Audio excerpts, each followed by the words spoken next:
밤사이 직원들을 태운 통근버스가 앞서가던 승합차를 추돌해 9명이 다치는가 하면 고속도로를 달리던 승용차에서 불이 나는 등 사건 사고가 잇따랐습니다. 황정현 기자입니다. 통근버스가 승합차를 추돌한 채 멈춰서 있습니다. 차량 앞 유리창은 산산조각이 났습니다. 혹시 안에 사람 있나요? 다 내리셨어요? 어제 오후 10시 15분쯤 경기도 화성시 상신 지하차도 안에서 25인승 통근버스가 산타페 차량을 추돌했습니다.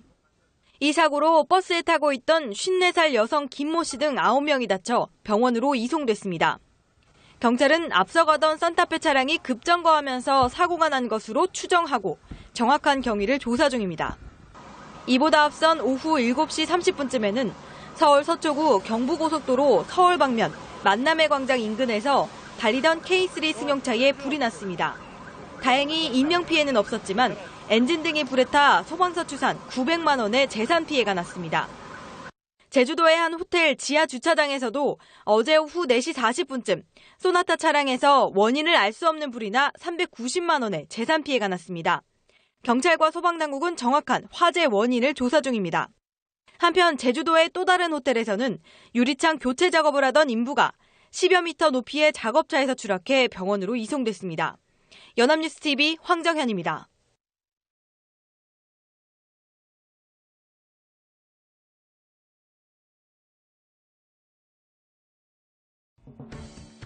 경남 창원의 한 교차로. 좌회전을 하던 45인승 통근버스가 큰 원을 그리며 반대편 차선을 넘습니다. 신호 대기 중이던 승용차 세대를 들이받고 인도로 돌진하더니 가로수까지 쓰러뜨립니다. 중앙선을 침범한 사고버스는 인쇄소 가게 문을 그대로 들이받은 채 멈춰섰습니다. 피해를 본 가게는 처참하게 부서졌는데 사람이라도 있었다면 참사를 빚을 뻔했습니다. 근데 어느 정도 멈출 줄 알아 안 멈추고 계속 건물까지 들어가더라고요. 이 사고로 70살 버스기사가 크게 다쳤고 버스 승객 등 17명이 경상을 입었습니다. 죽는구나 싶어서 저 차가 좀 이상하네 그런 생각 들면서 그냥 바로 그 순간에 꺾이기 때문에. 버스기사는 사고 당시 핸들이 말을 듣지 않았다고 경찰에 진술했습니다. CCTV를 봤을 때 좀 정상적인 주행이 아닌 부분이 좀 보인 부분이 있습니다. 승객이나 그다음에 피해 차량 운전자들 상대로. 경찰은 버스기사의 과실 여부와 함께 차량 결함 가능성에 대해서도 조사하고 있습니다.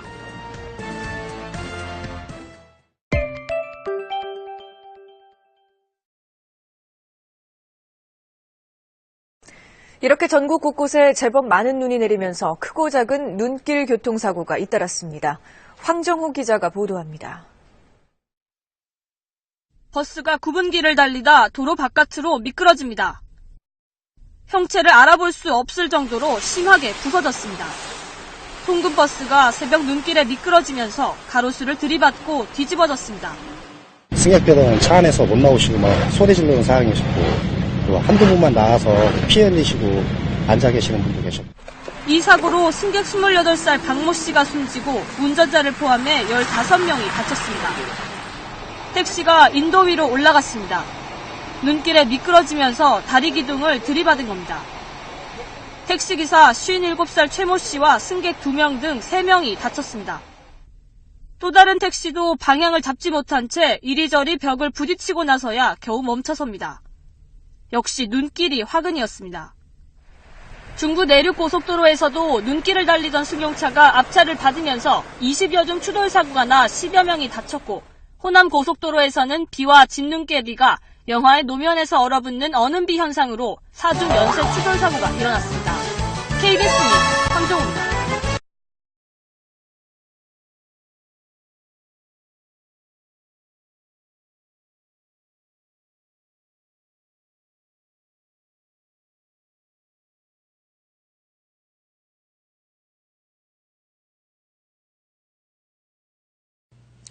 조선 소직원 40여 명을 태운 통근버스가 빗길에 옹벽을 들이받아 10여 명이 다쳤습니다.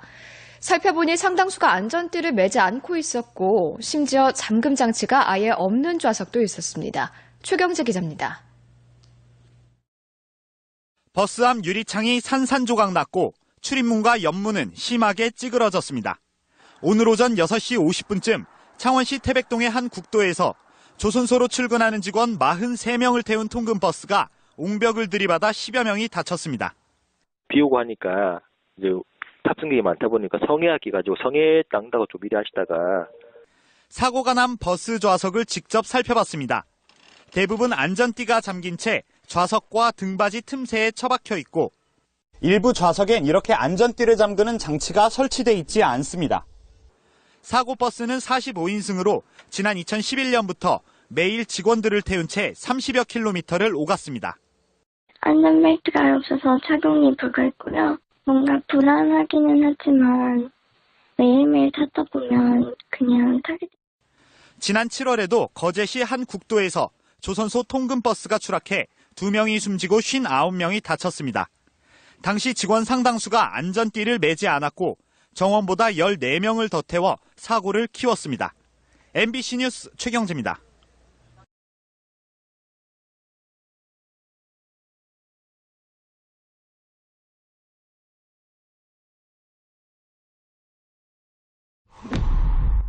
We've been fed a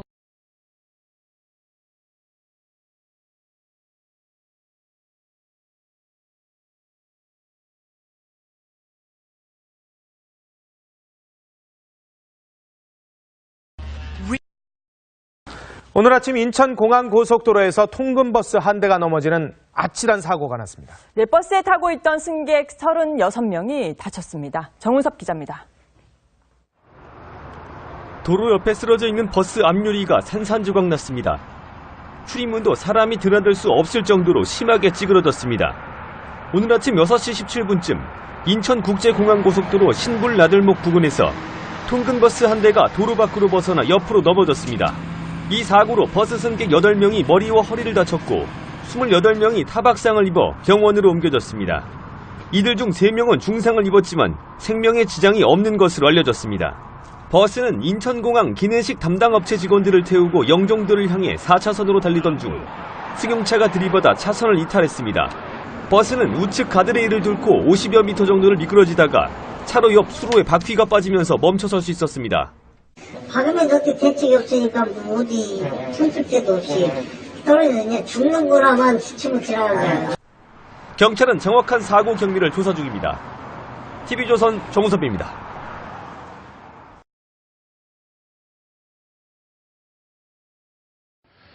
택배회사 통근버스가 교각을 들이받아 1명이 숨지고 46명이 다쳤습니다.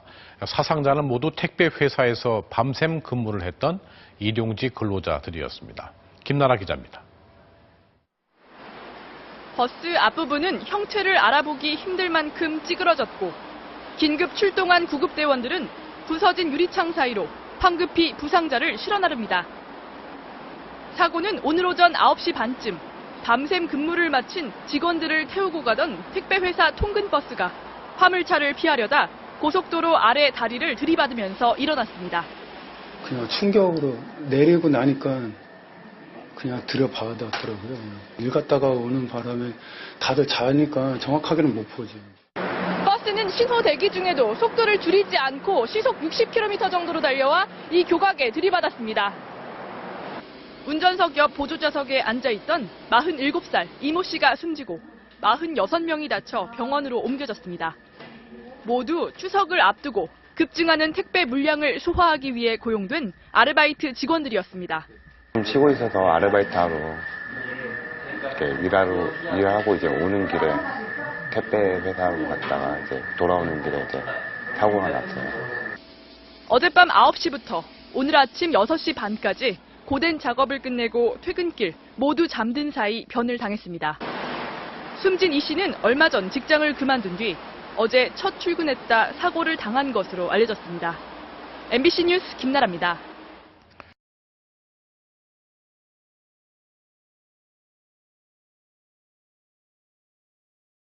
오늘 아침 부산에선 회사 통근버스가 빗길에 넘어지면서 10여 명이 다쳤습니다. 네, 또 전국 곳곳에서 크고 작은 화재 사고도 잇따랐습니다. 사건 사고 소식 정영훈 기자입니다. 중앙분리대 바로 옆 차선에 버스 한 대가 옆으로 누웠습니다. 구조대가 버스 앞 유리창을 부수고 승객들을 구조합니다. 오늘 오전 8시 반쯤 부산 금곡동 동원역 부근에서 회사 통근 버스가 빗길에 미끄러진 뒤 넘어졌습니다. 버스 안에 타고 있던 30명 가운데 16명이 다쳐 병원에서 치료를 받았습니다.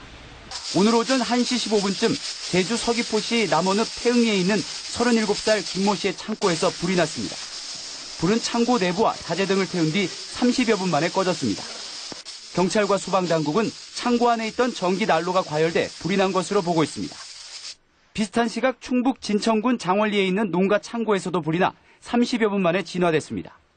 인명피해는 없었지만 이 불로 조립식 창고 1개동이 전소되는 등 소방서 추산 7,400만 원의 재산 피해가 났습니다. 경찰은 정확한 화재 원인을 조사하고 있습니다. 오전 3시 20분쯤에는 충북 청원군 강내면 저산리에 있는 과일 포장지 공장에서 불이 나 1시간여 만에 불길이 잡혔습니다. 조립식 공장 한 동과 공장 안에 있던 생산자재 등이 타 소방서 추산 1억 2천만 원의 피해가 났습니다. 경찰과 소방당국은 공장 안에서 불꽃과 함께 연기가 났다는 공장 직원의 진술을 토대로 정확한 화재 원인을 조사 중입니다. 뉴스와이 정영훈입니다.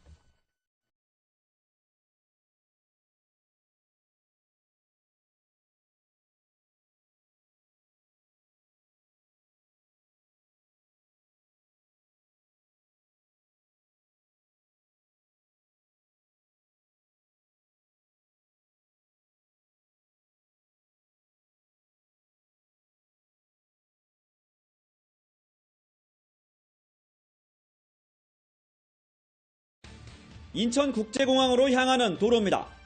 한 승용차가 차로를 벗어나 순식간에 4차로로 달리던 버스를 들이받습니다. 버스는 손쓸 새도 없이 도로 밖으로 튕겨나갔습니다.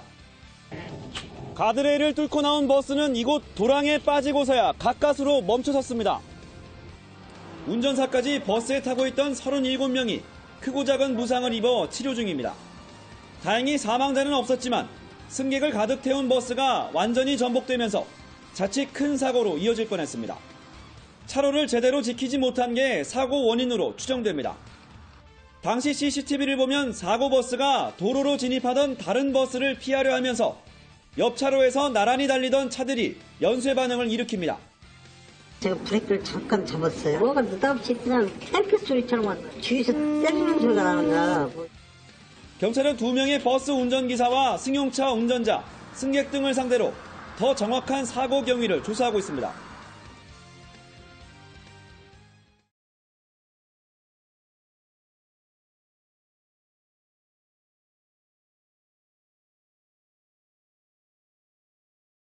흔히 안전띠를 생명띠라고 하죠. 교통사고 때 큰 인명피해를 막기 위해서 안전띠 반드시 매야 하는데요. 그런데 어제 전남에서 15명의 사상자가 나온 버스 교통사고가 있었는데 이 버스 좌석의 안전띠 아예 무용지물이었습니다. 양현승 기자입니다. 버스 한 편이 심하게 부서졌고 다리 난간은 형체도 없이 산산조각 났습니다. 출근길 도로에서 20여 명을 태운 도자기 회사 통근버스가 다리 난간을 들이받았습니다. 다행히 하천으로 추락하지는 않았지만 40여 미터를 더 달린 뒤에야 멈춰섰습니다. 이 사고로 1명이 숨지고 14명이 다쳤습니다. 잠자버려서 잘 모르겠어요. 잠을 잤거든요. 깜짝 놀라서 눈 떠본 게 다쳤대요. 경주에서 버스 참사가 난 지 일주일도 안 돼 빚어진 사고입니다. 회사 측에서는 모두 안전벨트를 맸다고 밝혔지만 버스의 좌석 어디에도 안전벨트는 찾아볼 수 없습니다. 안전벨트는 모두 이처럼 의자 밑에 녹이 쓴 채 채워져 있습니다. 안전벨트 하지 않기 때문에 차 밖으로 튕겨져 나가서 아마 노면에 전도되어서 사망한 것 같습니다. 올 들어 전남에서만 안전벨트 미착용으로 적발된 건수는 9만 5천여 건입니다. MBC 뉴스 양현승입니다.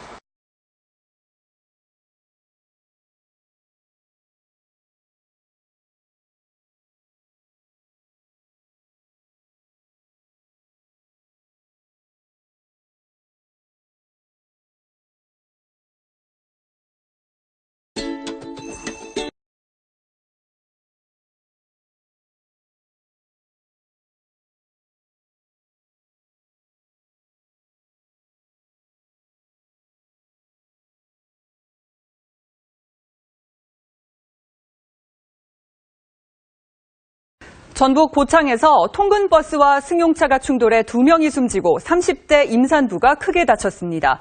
집에서 호흡곤란을 호소했던 현직 30대 여판사는 병원으로 이송됐지만 끝내 숨졌습니다. 보도에 차정승 기자입니다.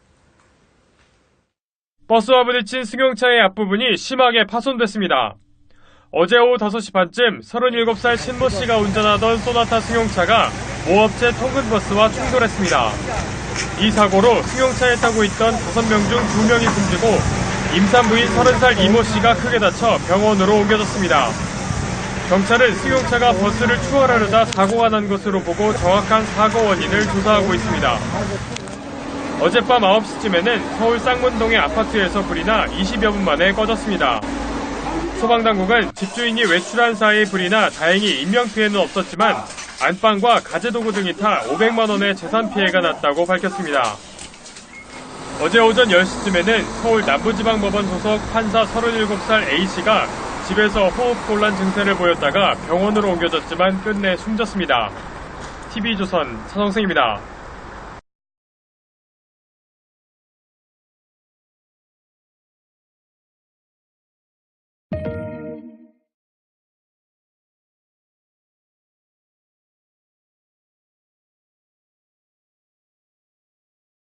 여러분 안녕하십니까. 2시간 전 이야기입니다. 거제시 사등면에서 대우조선해양 통근버스가 추락했습니다. 네, 45인승 버스인데 60명 넘게 탑승해 인명피해를 자초했습니다. 현장에 취재기자 연결해 보겠습니다. 표준규 기자, 구조는 끝이 났습니까? 네, 구조 작업은 이미 끝났고 부상자와 사망자는 모두 인근 병원으로 분산 후송된 상태입니다. 오늘 사고는 45인승 버스에 65명이 탑승한 상태에서 버스가 추락한 사고로 현재까지 공식 사망자는 1명이지만 인명피해는 더욱 커질 것으로 우려됩니다. 대우조선 해양 근로자들을 태운 통근버스가 물다리 아래로 추락한 것은 오늘 저녁 6시쯤입니다. 퇴근을 위해 거제에서 통영 방면으로 달리던 통근버스가 그대로 5m 아래 지하 차도로 떨어졌습니다. 이 사고로 버스 안에 타고 있던 승객 가운데 현재까지 1명이 숨지고 10여 명이 중상을 입은 것으로 알려졌습니다. 하지만 원래 퇴근 시간 교통정체가 심한 곳인데다 우회 도로도 없어 구조 작업이 상당히 지체된 것으로 알려졌습니다. 오늘 사고는 2차로에서 1차로로 방향을 바꾸던 통근버스가 속도를 줄이지 못하면서 물다리 아래쪽으로 추락하면서 일어났습니다. 사고 차량은 대우투어에서 운영하는 외부 지입 차량으로 대우투어는 대우조선해양에서 따로 분사를 해나간 협력회사로 알려졌습니다. 일단 경찰은 버스가 45인승인데 65명이나 타고 있었던 점 등으로 미뤄 안전수칙을 어긴 채 운행하다 사고가 난 것으로 추정하고 있습니다. 안전벨트는커녕 20명이나 초과 탑승해 인명피해를 키웠다는 점에서 대기업의 허술한 안전관리에 대한 비난이 거세질 전망입니다. 지금까지 거제에서 KNN 표준규입니다.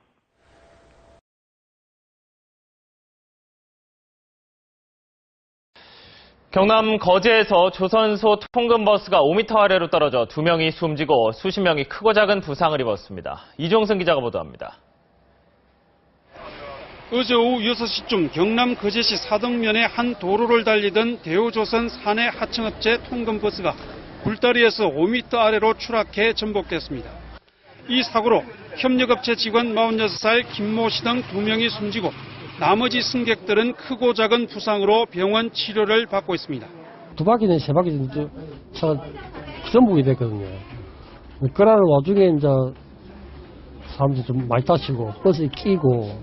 운전자 박 씨는 추돌을 피하려고 핸들을 꺾었는데 브레이크가 말을 듣지 않아 가드레일을 들이받은 뒤 추락했다고 경찰에 진술했습니다. 블랙박스를 지금 확보했기 때문에 이걸 다 국가수에 의뢰를 해야만이 명확하게 놓을 수 있단 말이죠. 사고 버스는 대우조선척이 전세 계약해 통근버스로 사용해온 것으로 알려졌습니다. 이 버스는 45명 정원이지만 사고 당시 16명 더 많은 61명이 타고 있었습니다. 경찰은 차량 블랙박스 수거에 나서는 한편 차량 정비를 제대로 했는지 탑승 정원을 초과했는지를 조사하고 있습니다. MBC 뉴스 이종수입니다.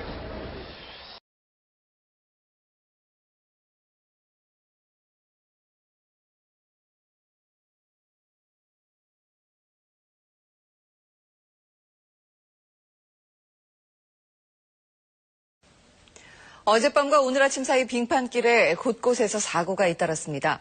성남에서는 통근버스가 탄천으로 추락해 한 명이 숨졌고 서울은 빙판길에 미끄러진 승용차가 추락해 국철 운행이 중단되기도 했습니다. 고은상 기자입니다.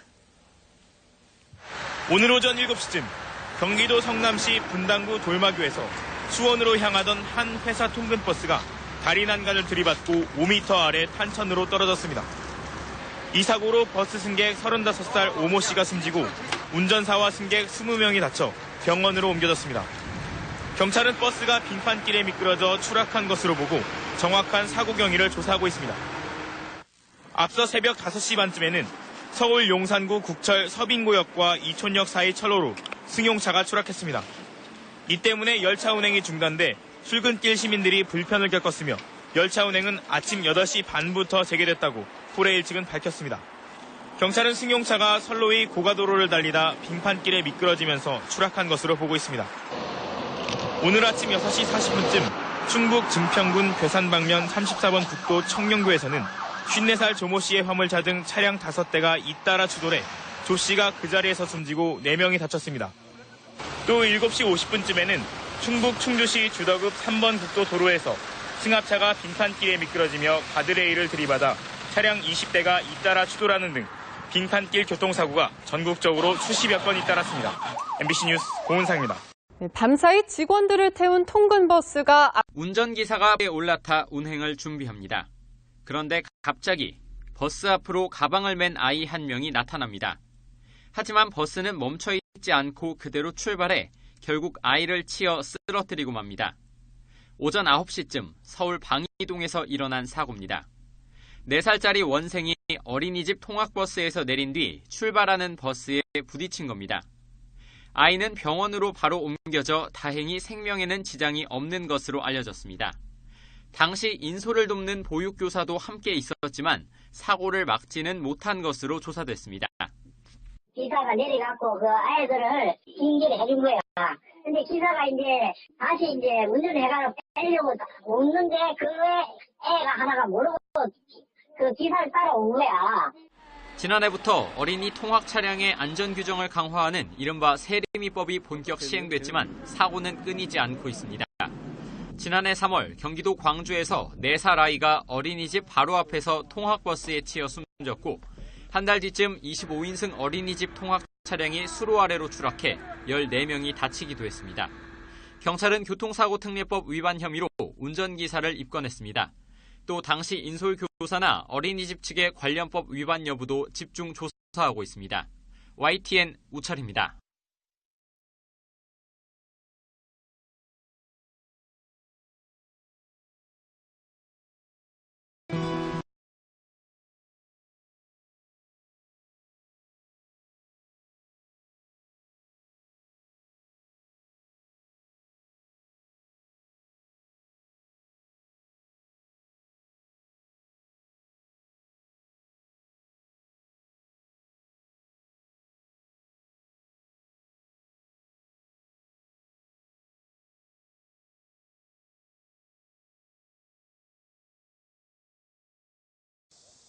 유치원 통학버스 뒷좌석에서 4살 배기 어린이가 발견된 건 어제 오후입니다. 아침에 버스에 탄 지 8시간 가까이 지난 뒤였습니다. 버스 운전사가 유치원생들을 집에 보내기 위해 차에 올랐다가 발견했는데 체온이 42도까지 오르는 등 열사병 증세를 보이고 의식을 잃은 상태였습니다.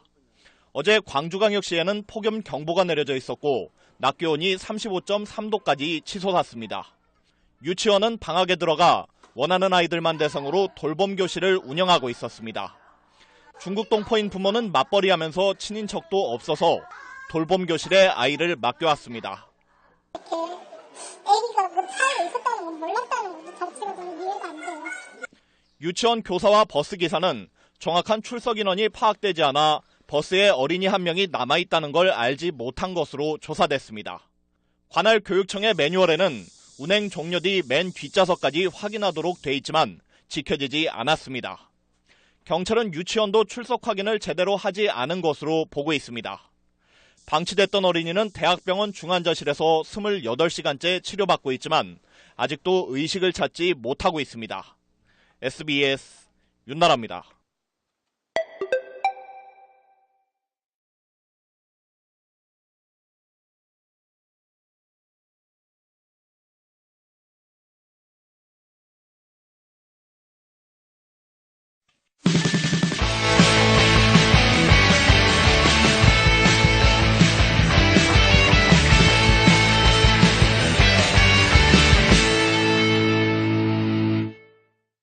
안녕하십니까? 안녕하세요. 엑소입니다.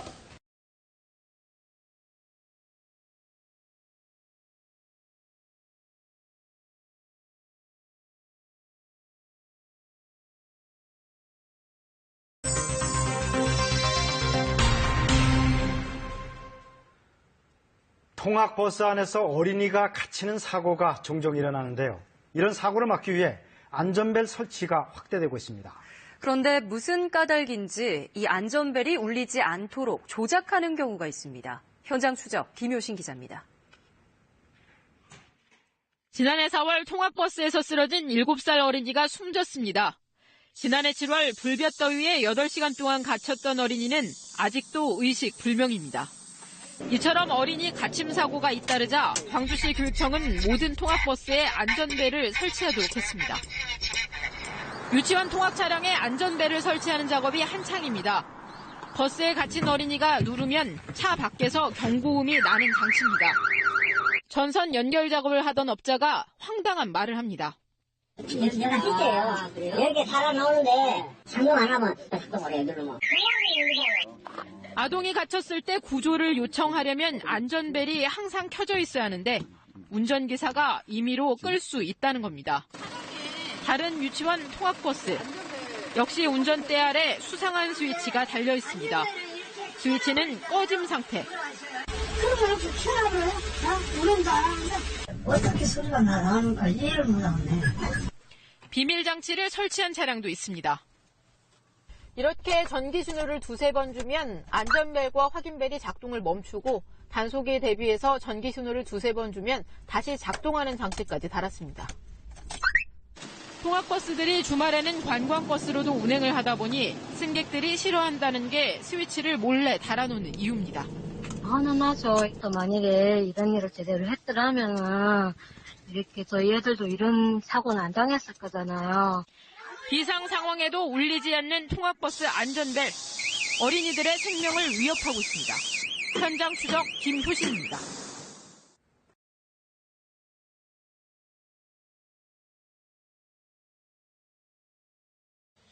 통학버스 안에서 어린이가 미처 내리지 못하고 갇히는 사고가 종종 발생합니다. 이런 일을 대비해 어린이가 버스에 갇히면 벨을 눌러 구조를 요청할 수 있는 이 안전벨 설치가 늘고 있는데요. 그런데 일부 운전자들이 이 안전벨이 울리지 않도록 조작하는 경우가 있다고 합니다. 왜 그런지 김효신 기자가 취재했습니다.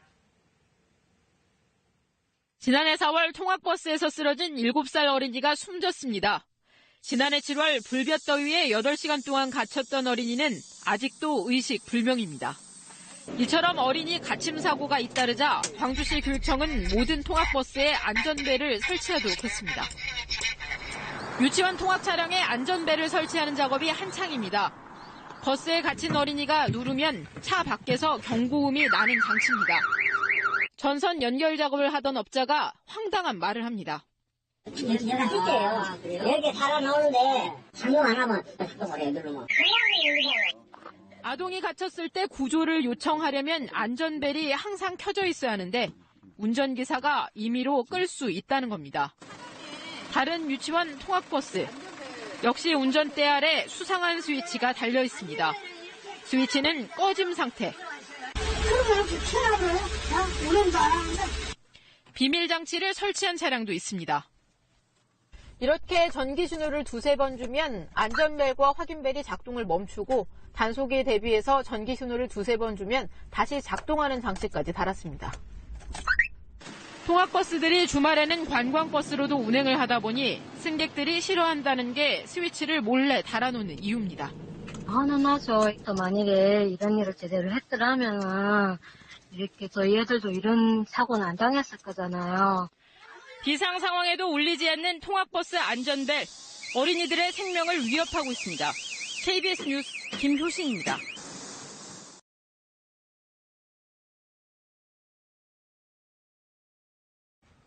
통학버스에서 말이죠. 어른들 실수로 아이들이 이렇게 갇혀있는 경우들이 간혹 있지 않습니까? 이럴 때 도움을 요청하라고 만들어둔 게 있습니다. 안전벨입니다. 네, 갇혔을 때 눌러서 밖에 도움을 요청하라는 취지인데요. 그런데 실제 이 안전벨들을 점검해 봤더니 황당한 상태인 게 많았습니다. 김효신 기자가 취재했습니다. 지난해 4월 통학버스에서 쓰러진 7살 어린이가 숨졌습니다. 지난해 7월 불볕더위에 8시간 동안 갇혔던 어린이는 아직도 의식 불명입니다. 이처럼 어린이 갇힘 사고가 잇따르자 광주시 교육청은 모든 통학버스에 안전벨을 설치하도록 했습니다. 유치원 통학 차량에 안전벨을 설치하는 작업이 한창입니다. 버스에 갇힌 어린이가 누르면 차 밖에서 경고음이 나는 장치입니다. 전선 연결 작업을 하던 업자가 황당한 말을 합니다. 내가 실제예요. 이렇게 살아나오는데 작동 안 하면 작동을 해 누르면. 아동이 갇혔을 때 구조를 요청하려면 안전벨이 항상 켜져 있어야 하는데 운전기사가 임의로 끌 수 있다는 겁니다. 다른 유치원 통학버스 역시 운전대 아래 수상한 스위치가 달려 있습니다. 스위치는 꺼짐 상태. 비밀 장치를 설치한 차량도 있습니다. 이렇게 전기 신호를 2-3번 주면 안전벨과 확인벨이 작동을 멈추고 단속에 대비해서 전기 신호를 2-3번 주면 다시 작동하는 장치까지 달았습니다. 통학버스들이 주말에는 관광버스로도 운행을 하다 보니 승객들이 싫어한다는 게 스위치를 몰래 달아놓는 이유입니다. 화나죠. 또 만일에 이런 일을 제대로 했더라면은 이렇게 저희 애들도 이런 사고는 안 당했을 거잖아요. 비상 상황에도 울리지 않는 통학버스 안전벨, 어린이들의 생명을 위협하고 있습니다. KBS 뉴스 김효신입니다. 혹시 세리미법이라고 들어보셨습니까? 이 통학 차량에 치여 숨진 어린이의 이름을 붙여 만든 법인데 시행된 지 1년이 지났지만 안전사고는 여전한 것으로 나타났습니다. 이 때문에 경찰이 신학기를 앞두고 집중 단속에 나섰는데요. 어린이 통학버스를 앞지르면 범칙금 10만 원이 부과됩니다. 홍성욱 기자입니다. 지난 2013년 충북 청주에서 4살 여자 어린이가 통학 차량에 치여 숨진 사고. 안타까운 사고의 재발을 막기 위해 통학버스의 안전규정을 강화하는 이른바 세리미법이 지난해부터 본격 시행됐습니다. 하지만 사고는 끊이지 않았습니다. 지난해 4월 경기도 광주에서 4살 어린이가 또다시 통학버스에 치여 숨졌습니다. 한 달 앞서서는 25인승 어린이집 통학 차량이 수로 아래로 추락해 원생과 교사 등 14명이 다치기도 했습니다. 통학 차량에 보호자가 함께 타고 안전띠를 맸는지 살펴야 하지만 여전히 지켜지지 않고 있습니다. 새학기를 맞아서 어린이 통학버스 사고가 집중되는 경향이 있어서 예방 차원에서 집중 단속을 실시하고 있습니다. 이를 위해 어린이집과 초등학교 주변에 교통경찰을 집중적으로 배치했습니다. 통학버스를 앞지르는 행위, 전좌석 안전띠 착용과 통학버스의 의무동승 여부를 단속합니다. 어린이 통학버스를 앞지르다 적발되면 승합차 기준으로 범칙금 10만 원과 벌점 30점이, 전좌석 안전띠 착용 규정을 어기면 과태료 6만 원이 부과됩니다. 하지만 각종 교습소와 체육관 차량은 이 대상에 빠져 있습니다.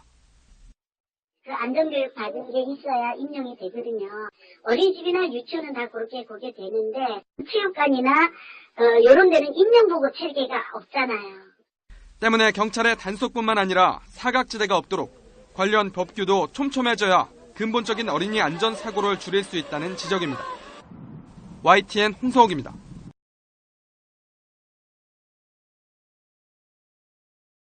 최근에 4살 배기 남자아이가 자신이 다니던 어린이집 통학버스에 치여서 숨지는 사고가 있었습니다. 이런 사고의 원인은 무엇인지 또 대책은 없는 건지 윤지연 기자가 짚어봤습니다. 통학버스 사고 대부분은 아이들이 운전자의 시야각을 벗어나면서 발생합니다. 차량 뒷부분을 잘 살피도록 후방 카메라나 후방 센서가 설치된 경우는 많지만 뒤쪽만 확인한다고 해결되는 문제가 아니기 때문입니다. 경기도 광주에서 발생한 4살 이모 군의 사망사고를 보면 이 군이 차량 앞쪽으로 튀어나왔는데 정작 운전자는 이 군을 친 사실조차 인지하지 못했습니다. 사고가 난 버스보다 높이가 낮은 15인승 버스입니다. 하지만 이 버스도 키 1m 정도의 아이가 가까이 다가서면 운전자의 시야에선 사라집니다. 이 같은 문제를 보완하기 위해 지난 1월 말부터 시행된 일명 세리미법은 차량 앞과 옆도 볼 수 있는 넓은 후사경을 달도록 하고 있습니다. 광각 우상이 이제 요거거든요. 요게 광각 우상이고 요것도 광각 후사경입니다. 설치하지 않은 경우도 좀 많이 있나요? 아주 많죠. 설령 설치했더라도 아이들이 정신없이 타고 내린 뒤 운전자가 잠시만 주의를 놓쳐도 곧 사고로 이어집니다. 전문가들은 운전자들이 사각지대 위험에 더 예민하게 반응할 수 있도록 제도 보완이 필요하다고 강조합니다. 전면도 영상장치라든지 경고음이 울릴 수 있는 그런 설비를 갖다 갖추는 것이 아무래도 기간이 2년마다 한 번씩으로 돼 있기 때문에 아무래도 기간이 좀 길죠. 이미 마련된 제도가 무용지물이 되지 않으려면 어른들의 좀 더 강력한 의지와 세심한 관심이 필요해 보입니다. 연합뉴스TV 윤지연입니다.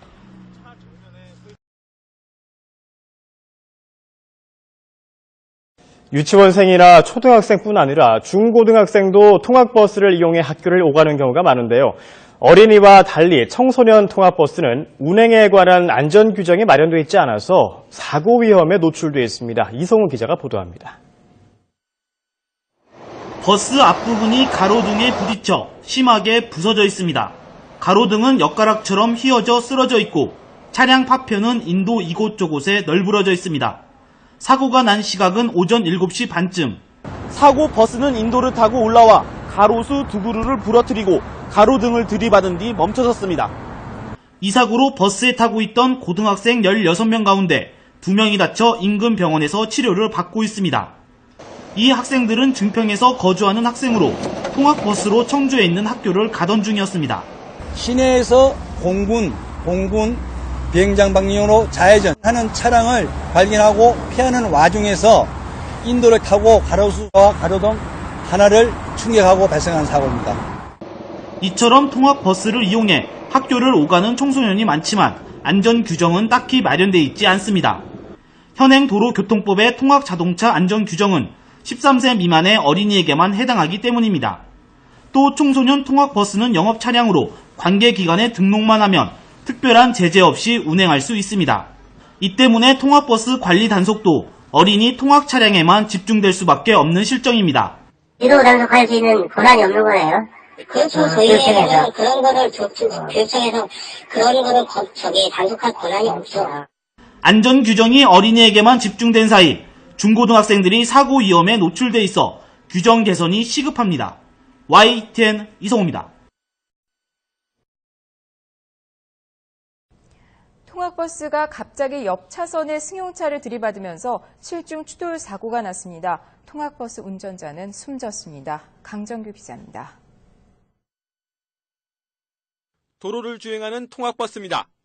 잘 달리던 버스가 갑자기 옆 차선의 승용차와 부딪힙니다. 승용차가 튕겨져 나가자 그대로 길가로 돌진해 주차된 통학용 승합차들을 잇따라 들이받습니다. 마지막 승합차를 그대로 밀고 달리던 차량은 앞서가던 마을 버스를 들이받고서야 멈춰섭니다. 사고가 난 건 아침 7시 반쯤. 학생들이 막 등굣길에 오를 무렵이었습니다. 다행히 학생들이 통학버스에 타지 않은 상태여서 학생들의 피해는 없었습니다. 하지만 운전사 63살 남모 씨는 운전석에서 의식과 호흡이 없는 상태로 발견됐고 구급대에 의해 병원으로 옮겨졌지만 끝내 숨졌습니다. 남 씨의 몸에 별다른 외상은 없었습니다. 경찰은 사고 지점에서 별다른 돌발 상황이 없었던 점으로 미뤄 남 씨의 몸에 갑자기 이상이 생기면서 사고가 난 것으로 보고 있습니다. 질병이 있었는 건지, 진짜 정신적인 질환이 있는 건지 모르고. 경찰은 남 씨의 시신을 국립과학수사연구원에 부검 의뢰하고 사고 당사자들을 상대로 경위를 조사할 예정입니다. YTN 강정규입니다.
어제 포항에서 승합차와 통학버스가 충돌해서 일가족 4명이 숨지고 대학생 등 6명이 크게 다쳤습니다. 휴일 나들이를 가던 일가족들이 사고를 당해서 주위를 안타깝게 하고 있습니다. 하동원 기자입니다. 형체를 알아보기 힘들 정도로 부서진 승합차. 마주오던 통학버스와 충돌한 겁니다. 이 사고로 승합차에 탑승한 일가족 5명 중 4명이 숨졌습니다.